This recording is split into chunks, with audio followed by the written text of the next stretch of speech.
Les îles tropicales sont fortement exposées au risque d'érosion côtière et de submersion marine qui augmente fortement dans le contexte du changement climatique en raison de l'élévation du niveau de la mer, de l'intensification des vagues de tempête dans certaines régions tropicales, de l'intensification des épisodes pluvieux extrêmes et du déclin accéléré des récifs coralliens. Pour faire face à ces pressions climatiques en augmentation, on dispose d'un certain nombre de solutions d'adaptation côtière. Jusqu'à présent, la plus utilisée a été la protection lourde, qui consiste donc à fixer le trait de côte par des murs de protection ou des cordons d'enrochement, dans le but de contenir ces risques. C'est une stratégie de résistance. Depuis à peu près 5 ans, la communauté scientifique a établi le caractère souvent maladaptatif de ces mesures de protection lourdes. Face à ces pressions climatiques en augmentation, on réfléchit de plus en plus à la relocalisation des personnes et des activités à distance du trait de côte, donc vers les zones intérieures. Mais on sait que cette solution, relocalisation, si elle réduira définitivement le risque, est une solution qui est complexe à mettre en place sur le plan financier, sur le plan foncier par exemple, du point de vue de l'acceptabilité sociale, dans le contexte actuel, parce que les écosystèmes côtiers et marins jouent un rôle absolument fondamental dans la vie des populations insulaires. On se tourne donc vers les solutions fondées sur la nature, qui apparaissent comme étant particulièrement prometteuses pour les prochaines décennies. Ces solutions consistent à s'appuyer, pour s'adapter aux pressions climatiques, sur 3 fonctionnalités des écosystèmes côtiers et marins. D'abord, leur capacité d'atténuation des vagues de tempête, sachant par exemple qu'un récif corallien réduit leur puissance énergétique de 70 à 97% suivant les cas. La deuxième fonction de ces écosystèmes est une fonction de production de sédiments et finalement d'alimentation des côtes en sédiments. Le récif corallien fonctionne comme une véritable usine de production de sédiments qui sont ensuite transférés par les vagues, les courants marins et le vent vers les côtes. La troisième fonction des écosystèmes est, pour ce qui concerne les herbiers marins, les mangroves et la végétation indigène du littoral, la capacité d'intercepter les sédiments apportés par les agents constructeurs et de les fixer, ce qui leur permet à ces écosystèmes de s'exaucer, c'est-à-dire de se développer verticalement et par là même de suivre naturellement l'élévation du niveau de la mer en annulant du même coup ses effets à la côte. L'adaptation fondée sur les écosystèmes consiste donc à s'appuyer sur la capacité naturelle d'ajustement de ces écosystèmes aux pressions climatiques plutôt que d'envisager des interventions techniques. On peut distinguer 4 types de solutions d'adaptation côtière fondées sur les écosystèmes en fonction du degré d'intervention anthropique. Le premier type consiste à mieux protéger les écosystèmes, par exemple en créant des réserves ou des parcs. On peut penser à la réserve marine de la Réunion quand on est outre-mer. Le deuxième type consiste à gérer plus durablement les usages du littoral, par exemple en encadrant le cheminement des usagers à travers les dunes, à travers la végétation indigène du littoral. L'Office national des forêts joue ce rôle dans les départements d'outre-mer français. Le troisième type consiste à restaurer des écosystèmes qui ont été dégradés par les activités humaines, par exemple en restaurant de la mangrove. On en a des exemples en Nouvelle-Calédonie, par exemple sur la commune de Touo, où l'association Eau-Août joue un rôle important. On peut aussi restaurer la végétation indigène du littoral, comme le fait depuis la fin des années 90 le Centre d'études et de découverte des tortues marines de la Réunion. Enfin, le dernier type de solution d'adaptation côtière fondée sur les écosystèmes consiste à créer ou à recréer des écosystèmes dans des zones fortement exposées aux aléas météo marins. On peut prendre l'exemple des efforts qui ont été faits par le grand port maritime de la Guadeloupe pour recréer des récifs dans le cul-de-sac marin, face donc à des zones aéroportuaires, portuaires, urbanisées, industrialisées, dans lesquelles les récifs coralliens sont fortement dégradés.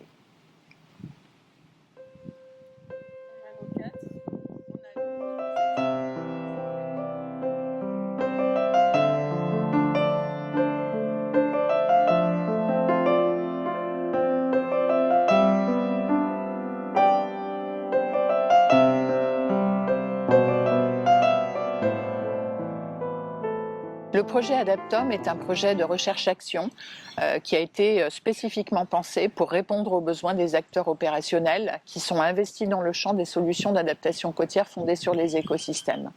En fait, il est né du Forum Littoral qui a été organisé en octobre 2020 par le Conservatoire du Littoral pour mettre en discussion au sein des Outre-mer cette question de la gestion souple du trait de côte et donc du recours aux solutions fondées sur les écosystèmes pour réduire les risques d'érosion côtière et de submersion marine.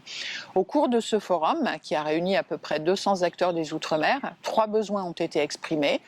D'abord, le besoin de pouvoir disposer d'un catalogue des solutions fondées sur la nature, autrement dit, de pouvoir avoir une vision globale sur les types de mesures qui peuvent être utilisées sur le terrain. Deuxièmement, un besoin d'accompagnement scientifique à travers la mise en place d'une méthodologie d'évaluation des projets fondés sur les écosystèmes, les acteurs des Outre-mer se demandant si les projets qu'ils mettent en place sont véritablement des projets robustes en termes d'adaptation au changement climatique ou pas.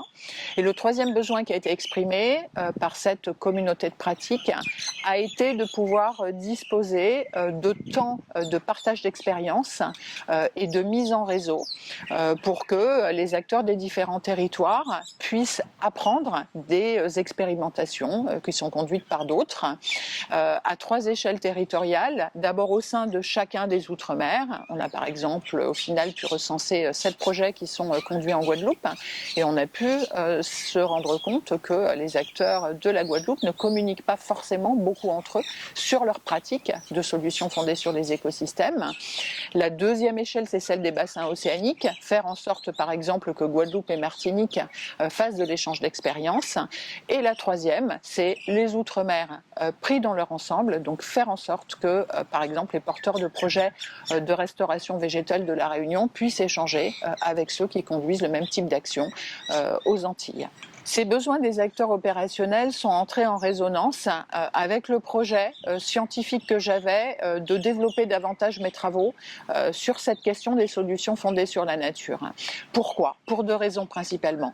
D'abord, parce que je me suis rendu compte, en contribuant au chapitre Petites îles du 6e rapport du GIEC, que quand on veut finalement dresser un bilan de ce que l'on sait de ces solutions fondées sur les écosystèmes, on est véritablement en difficulté parce que l'ensemble des projets qui sont déployés sur les territoires restent dans les territoires et n'ont donc pas de visibilité scientifique du fait que jusqu'à présent très peu d'entre eux en fait ont donné lieu à des publications scientifiques. Une deuxième motivation pour moi était de pouvoir interroger 4 idées qui sont bien établies sur les solutions d'adaptation côtière fondées sur les écosystèmes, pouvoir les interroger en les confrontant à la réalité du terrain. Ces 4 idées sont premièrement que les solutions fondées sur les écosystèmes sont efficaces, deuxièmement qu'elles sont peu coûteuses, troisièmement qu'elles sont faciles à mettre en œuvre sur ces territoires et quatrièmement qu'elles sont de toute façon sans regret du fait qu'elles produisent de multiples co-bénéfices pour les territoires, ce qui revient à dire que même si elles avaient une efficacité moyenne, elles seraient de toute façon intéressantes pour les îles tropicales parce qu'elles contribuent à renforcer la biodiversité ou à faire valoir des valeurs culturelles. Le projet Adaptom a donc pris racine finalement sur ces 2 piliers. D'un côté, une demande des acteurs opérationnels des Outre-mer de savoir s'ils sont sur la bonne voie pour s'appuyer sur les écosystèmes, et d'autre part, ces questionnements scientifiques et ce besoin de développer la recherche dans ce domaine qui est relativement récent.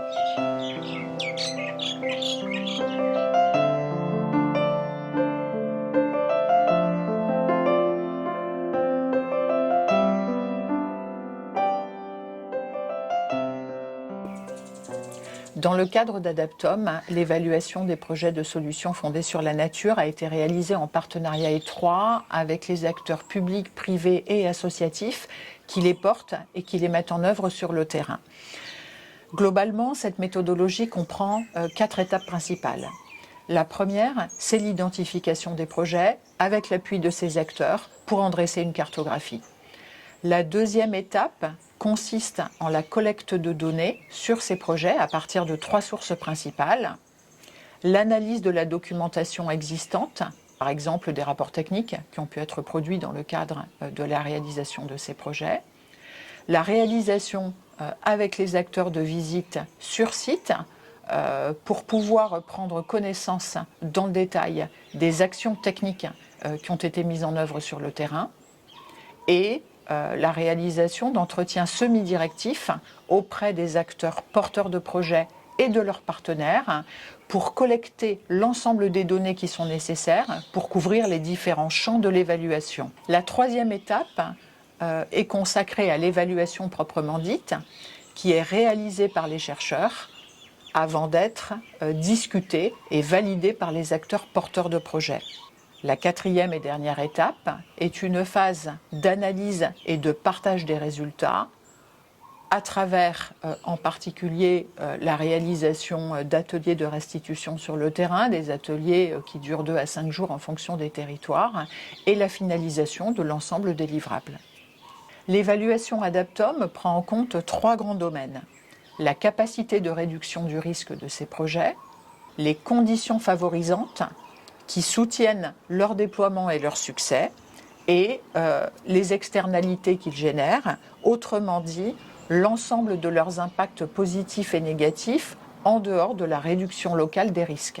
Pour chacun de ces 3 grands domaines, des variables clés ont été identifiées. 8 variables permettent d'évaluer ces projets qui sont relatives au contexte territorial, à la gouvernance, au financement, à l'acceptabilité sociale, à l'efficacité des projets à réduire le risque, au volet études suivies et évaluation, à leurs co-bénéfices et à leurs effets collatéraux négatifs, et enfin à leur contribution plus globale à l'adaptation du territoire. Pour chacune de ces 8 variables, l'évaluation consiste à répondre à une question qui est clairement formulée. Par exemple, pour la variable acceptabilité sociale, l'objectif est de répondre à la question suivante: la population soutient-elle le projet? Chacune de ces 8 variables est renseignée par des indicateurs, au nombre de 30 au total.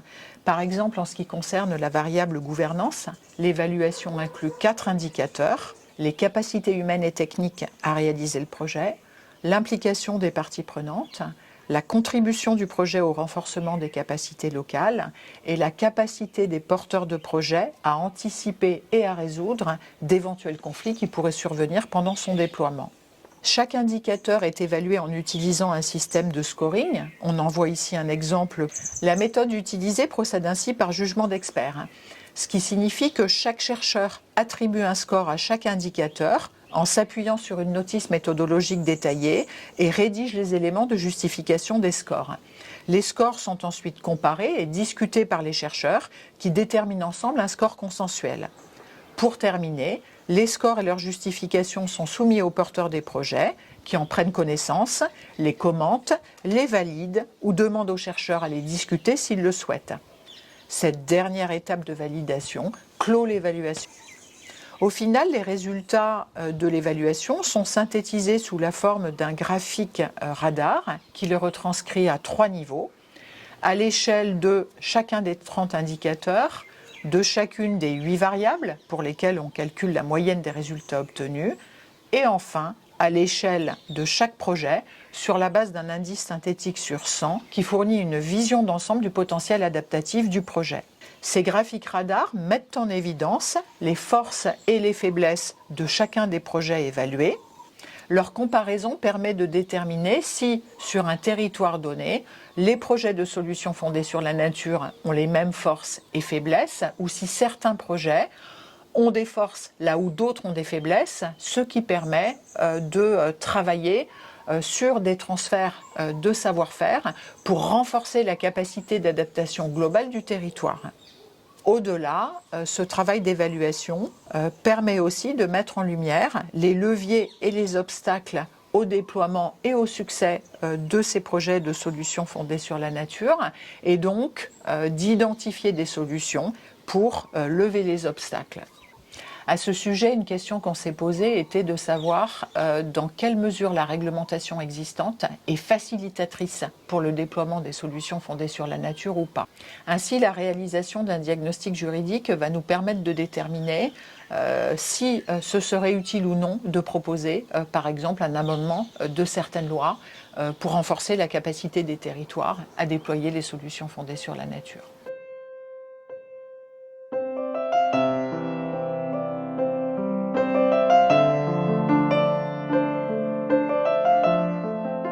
Virginie, après la présentation de cette méthodologie, évidemment, on a envie d'en savoir plus sur les 25 projets qui ont été mis en place en Outre-mer. Ces projets sont-ils efficaces pour réduire le risque d'érosion côtière et la submersion marine ? Alors à ce stade, c'est difficile d'apporter une réponse définitive à cette question pour 3 raisons principales. La première est que la plupart de ces projets sont extrêmement récents, ce qui signifie que les écosystèmes qui ont été par exemple restaurés ou recréés ne sont pas encore matures, donc pas encore pleinement fonctionnels. La deuxième raison est que pour la plupart d'entre eux, ils n'ont pas encore été soumis à de fortes pressions climatiques comme un cyclone.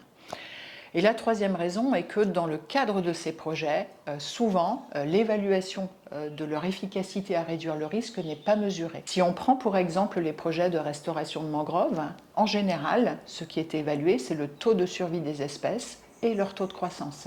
Mais dans le cadre de ces projets, on ne mesure pas la capacité des mangroves à capturer des sédiments, à s'exaucer progressivement et à réduire l'énergie des vagues de tempête.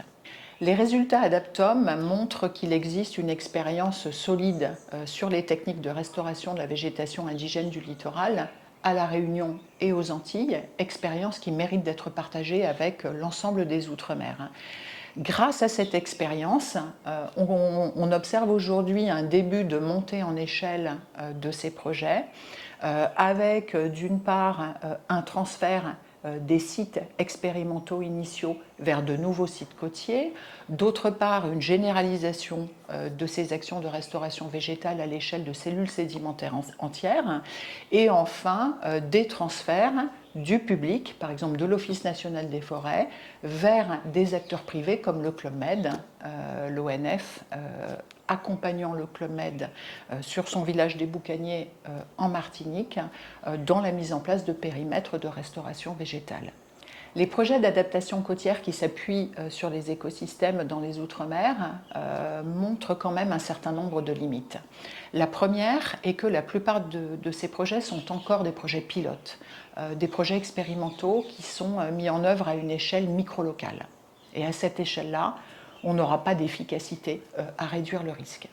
Deuxième limite, sur certains écosystèmes, nos territoires d'outre-mer manquent encore de savoir-faire et d'expérience. C'est le cas si on considère un écosystème comme l'arrière-mangrove ou encore les forêts marécageuses. Troisième limite, la plupart de ces projets n'ont pas été calibrés en fonction des pressions climatiques actuelles et encore moins en fonction des pressions climatiques futures. Ce qui fait qu'on n'a finalement aucune garantie qu'ils seront suffisamment robustes pour pouvoir amortir le risque. En quatrième et dernier lieu, une limite à certains projets tient au fait que les conditions écologiques dans lesquelles ils sont déployés, on peut penser à des opérations de restauration des récifs coralliens, sont mauvaises, ce qui condamne d'office les projets à l'échec. Et ça met en évidence le fait que dans certains cas, au lieu de mener des opérations de restauration des écosystèmes, il vaudrait mieux s'attaquer aux causes profondes de la dégradation de ces écosystèmes qui ont beaucoup à voir avec la pollution, avec les techniques agricoles qui génèrent par exemple une augmentation des apports terrigènes à la côte et donc sur les récifs coralliens. Donc Virginie, comme on peut l'entendre souvent, est-ce que tu peux me confirmer que les solutions d'adaptation fondées sur la nature sont moins coûteuses que les autres solutions d'adaptation côtière ? De manière générale, on observe en effet que les solutions d'adaptation côtière fondées sur les écosystèmes sont moins coûteuses, par exemple, que l'ingénierie côtière qui a été déployée jusqu'à présent. Ça tient au fait que quand on mène par exemple des opérations de restauration de mangroves ou de végétation littorale, l'ensemble des ressources qui sont nécessaires sont présentes sur place. Ça tient aussi au fait que les écosystèmes s'auto-entretiennent, à la différence d'un mur de protection qu'il va falloir réparer, qu'il va falloir consolider, rehausser. Dans le cas des écosystèmes, en fait, une fois qu'ils sont arrivés à un stade mature, ils ont une capacité de résilience qui va supprimer les coûts récurrents qui sont souvent à intégrer quand on utilise d'autres types de solutions. Au-delà, ce qu'il faudrait pouvoir évaluer, ce sont aussi les bénéfices financiers que produisent ces solutions dans d'autres champs que la réduction des risques. Par exemple, quand on restaure une mangrove, on reconstitue une nourricerie pour le renouvellement des ressources halieutiques côtières, des ressources récifales. Et ça, finalement, c'est aussi un bénéfice en argent. Ça permet de créer des ressources vivrières et aussi potentiellement des ressources qui vont pouvoir être exploitées par la pêche commerciale. À ce jour, malheureusement, on ne dispose pas d'études prenant en compte l'ensemble de ces bénéfices financiers. Au-delà de ces éléments, les résultats Adaptom montrent quand même un certain nombre de limites des projets d'adaptation côtière fondés sur les écosystèmes en ce qui concerne le volet financier. D'abord, on s'aperçoit que dans la plupart des cas, les porteurs de projets ont eu beaucoup de difficultés à pouvoir anticiper l'ensemble des coûts qui allaient résulter de la mise en place de ces mesures. On a un certain nombre de cas dans lesquels n'avait pas été prévu, par exemple, la création de pépinières pour faire de la restauration végétale, ou dans lesquels on n'avait pas prévu de mettre en place un système d'arrosage parce qu'on pensait que les jeunes plants allaient pouvoir survivre d'office. Or, il a fallu mettre en place, par exemple sur l'atoll d'Anna, en Polynésie française, des collecteurs d'eau pluviale qui ont un coût, et la non-intégration de ces coûts dès le départ de l'action a pénalisé le projet et généré des taux de mortalité assez importants des jeunes plants. Donc il y a bien un enjeu d'anticipation des coûts. Par ailleurs, la plupart des porteurs de projets témoignent du fait que certains coûts fondamentaux ne sont pas éligibles dans le cadre des appels à projets auxquels ils répondent. C'est en particulier le cas des coûts de personnel qui sont extrêmement élevés dans le cas des solutions fondées sur la nature, parce que dans la phase de maturation des écosystèmes, des interventions humaines répétées sont nécessaires. Et c'est aussi le cas des coûts de suivi, du suivi du succès de ces opérations et de mesure de leur efficacité. Donc suivi et mesure d'efficacité qui, au final, souvent, pour cette raison-là, ne sont pas intégrés au projet. La plupart des porteurs de projets ont témoigné du fait que les actions qu'ils mènent sont financées sur des périodes extrêmement courtes, de 3 ans, 5 ans, dans le meilleur cas 8 à 9 ans, dans le cadre de projets européens, mais la plupart du temps sur des périodes qui sont finalement trop courtes par rapport au temps long qui est nécessaire au développement des écosystèmes et au temps long qui est également requis pour le suivi, pour les ajustements techniques qui sont également requis par ces projets. Ce qui signifie qu'aujourd'hui, il y a un véritable besoin de changer de modalité de financement et d'intégrer des financements beaucoup plus longs si on veut pouvoir pérenniser ces projets et s'assurer de leur succès sur le moyen et le long terme. Les porteurs de projets d'adaptation côtière fondés sur les écosystèmes ont pu témoigner du fait qu'aujourd'hui il existait un certain nombre de guichets pour pouvoir financer ces actions. Et ça, c'est un véritable atout, le fait que les bailleurs de fonds soient aujourd'hui favorables à ce type de mesures vertes. Est-ce que les projets d'adaptation côtière qui vont s'appuyer sur les écosystèmes, on peut dire qu'ils sont faciles à mettre en œuvre ? Ce qui facilite la mise en œuvre des solutions d'adaptation côtière fondées sur les écosystèmes, c'est d'une part le soutien dont elles bénéficient globalement auprès de la population et d'autre part la mobilisation relativement forte des acteurs opérationnels pour les mettre en œuvre. Si on prend l'exemple des Antilles, où nous avons réalisé des enquêtes auprès de la population, on s'aperçoit que plus de 90% de la population, donc de la Guadeloupe et de la Martinique, est favorable aux solutions fondées sur la nature et que près de 60% de la population a confiance dans leur efficacité pour réduire le risque. Donc ça, c'est vraiment quelque chose qui est important. Au-delà de ces éléments généraux, on s'aperçoit que plusieurs facteurs peuvent faire obstacle ou rendre parfois difficile la promotion de ces solutions. Le premier, c'est sur l'ensemble des territoires d'outre-mer le manque de portage politique. On a trouvé très peu de cas dans lesquels les élus, les maires en particulier, étaient engagés sur le front des solutions fondées sur les écosystèmes. Dans la plupart des cas, les projets sont assez peu soutenus par les élus. Donc ça, c'est un frein qui est majeur. En second lieu, on a pu observer des cas dans lesquels il existe une déconnexion assez importante entre les populations et les écosystèmes, par exemple aux Antilles, dans des zones fortement urbanisées ou industrialisées, dans lesquelles, comme c'est le cas sur la commune du Lamentin, des entreprises ont été implantées dans l'arrière-mangrove et finalement tournent le dos à la mangrove, donc n'ont pas conscience de l'importance de cet écosystème. Donc quand on est dans des cas comme cela, il y a vraiment toute une phase nécessaire de reconnexion des acteurs locaux, privés, dans ce cas-là, ou de la population avec les écosystèmes, pour que ces solutions puissent être acceptées et au-delà d'être acceptées, que la population, par exemple, s'implique dans leur mise en œuvre concrète sur le terrain. Donc dans la plupart des projets quand même, on a pu observer un manque d'implication de la population locale ou une implication très ponctuelle, par exemple en début de projet, mais qui ne se fait pas sur le long terme. Or, la question de la protection contre les risques côtiers est une question qui doit mobiliser l'ensemble des forces en présence. Donc on a besoin que la population soit partie prenante de ces projets. Dans les Outre-mer, comme c'est probablement aussi le cas ailleurs, on s'aperçoit que les projets de solutions d'adaptation fondés sur les écosystèmes restent relativement isolés. C'est-à-dire que souvent ils ne sont pas intégrés à une stratégie globale d'adaptation au changement climatique et ça réduit nécessairement leur portée. Donc Virginie, les solutions fondées sur les écosystèmes sont-elles réellement sans regret, comme on peut l'entendre souvent ? En général, elles le sont.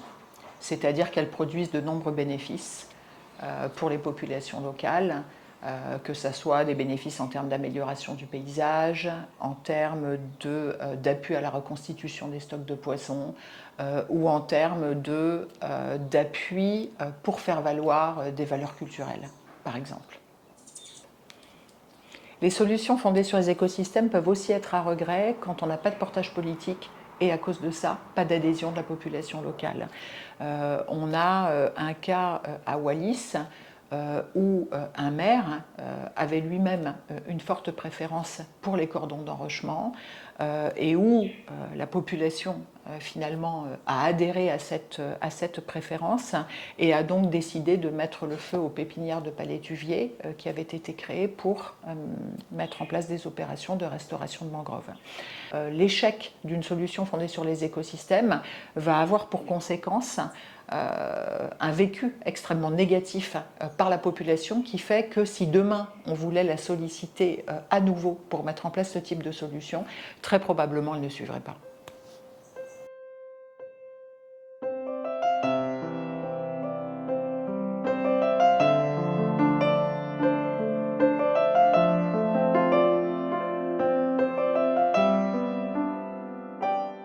Cette méthodologie d'évaluation Adaptom, elle est aussi pour vous, elle est véritablement destinée à l'ensemble de ceux qui souhaitent l'utiliser pour contribuer au renforcement de la capacité d'adaptation côtière des territoires. Adaptom se termine dans quelques mois, mais ce projet va continuer à vivre à travers l'ensemble des livrables qui ont été produits à destination des acteurs opérationnels.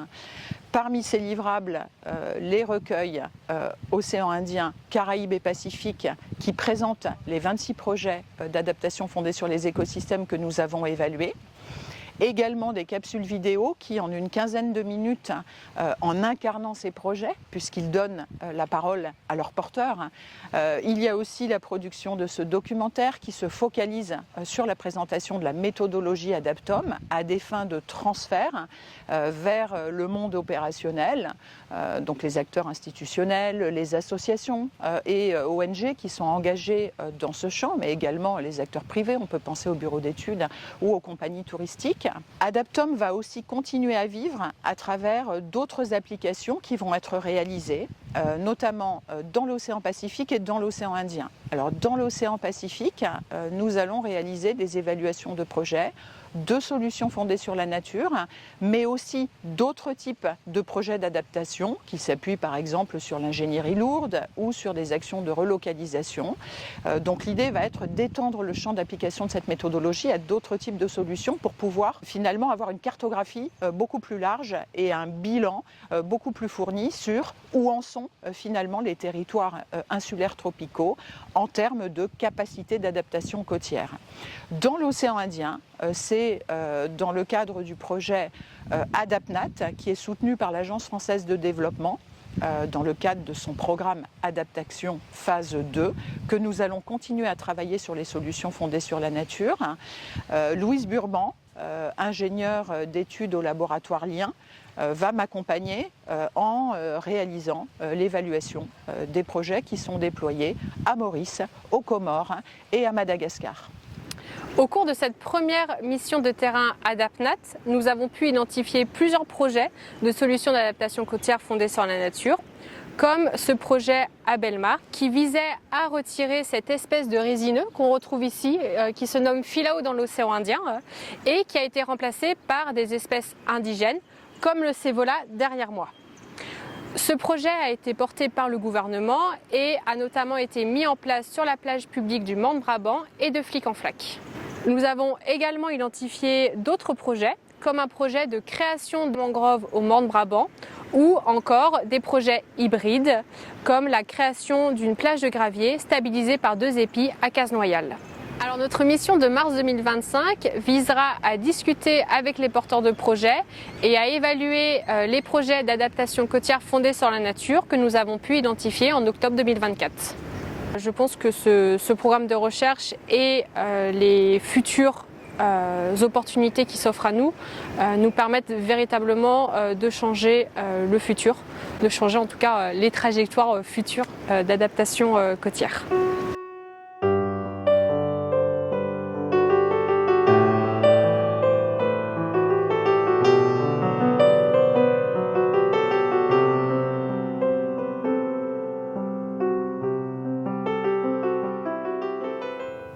Virginie, avec le phénomène d'accélération du changement climatique, est-ce qu'on peut quand même se poser la question de se dire il est peut-être trop tard pour mettre en place des solutions fondées sur la nature, puisque, comme tu l'as dit, c'est une temporalité qui est quand même longue, le temps que les écosystèmes se recréent, et c'est pas en un claquement de doigts qu'on peut restaurer tout un trait de côte. Quand on considère les solutions fondées sur la nature, il y a 2 temporalités fondamentales à prendre en compte. La première, c'est le délai de production des bénéfices, c'est-à-dire le temps qui est nécessaire pour que les écosystèmes, par exemple restaurés ou recréés, deviennent matures et soient pleinement fonctionnels, soient capables de réduire le risque. Donc il y a cette première temporalité à prendre en compte et ce temps-là est variable en fonction de l'écosystème, en fonction du contexte territorial, etc. Si on prend le cas de la mangrove, on sait que sur certains territoires, en 7 à 8 ans, on a une mangrove qui est pratiquement mature, alors que sur d'autres territoires, il faut le double de temps en fait, il faut quasiment 15 ans. Donc cette première temporalité signifie que pour certains types de solutions fondées sur la nature, on n'aura de résultats en termes de réduction des risques que d'ici une dizaine d'années. Donc ça questionne effectivement qu'est-ce qui se passe pendant cette dizaine d'années si un cyclone survient par exemple. La deuxième temporalité qu'il faut prendre en compte, c'est l'obsolescence de ces solutions dans un contexte d'accélération du changement climatique. En d'autres termes, aujourd'hui, la communauté scientifique pense que les solutions fondées sur la nature pourront tenir et être réductrices de risques à peu près jusqu'au milieu du siècle. Ensuite, dans la seconde moitié du siècle, Si on prend comme hypothèse un scénario de réchauffement climatique à plus 4 degrés, comme on le fait en France, d'ici à 2100, par rapport à la période pré-industrielle 1850-1900, si on prend ce scénario-là, ça signifie que très rapidement, donc à partir de 2050, les solutions fondées sur la nature deviendront obsolètes, ne seront plus suffisantes pour contenir le risque et devront nécessairement être remplacées par un autre type de solution. On connaît déjà la solution qui va s'imposer, c'est la relocalisation à distance du trait de côte, qui est une solution qui a besoin de temps pour être pensée et mise en œuvre et qui pourrait donc prendre le relais. Ça veut dire que les solutions fondées sur la nature ne doivent pas être réfléchies aujourd'hui comme solution unique et comme solution éternelle, mais comme une solution parmi d'autres qui doit être pensée de manière combinée dans le temps et l'espace avec d'autres solutions.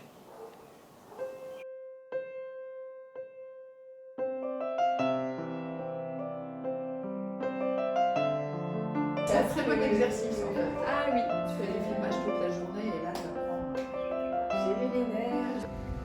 Introduction.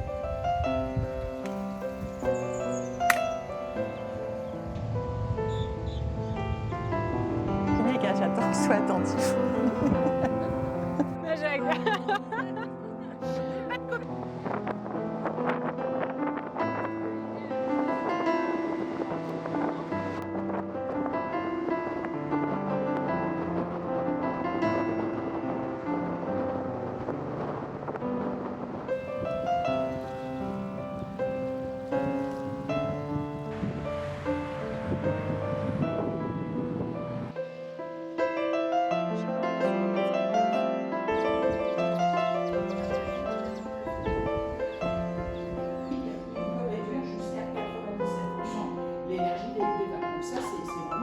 Ça, c'est là-bas. Ah oui. On voit des plantations et des regards sur le site de Cap Champagne et sur le site de l'entraîneur Saint-Leu. De connaissances en amont du volume qu'il a. Vous avez des années. Je prie tous les jours pour qu'il n'y ait pas de cyclone, pour qu'il n'y ait pas d'astrale dévastatrice. Malchance, chance finalement, on ne sait pas, on le fera. L'arrivée donc du cyclone. Donc il y a eu aussi une étude sur les déchets qui a montré que les déchets en haute plage ils venaient de la terre et les déchets en bas de plage venaient essentiellement de la mer, donc d'autres pays.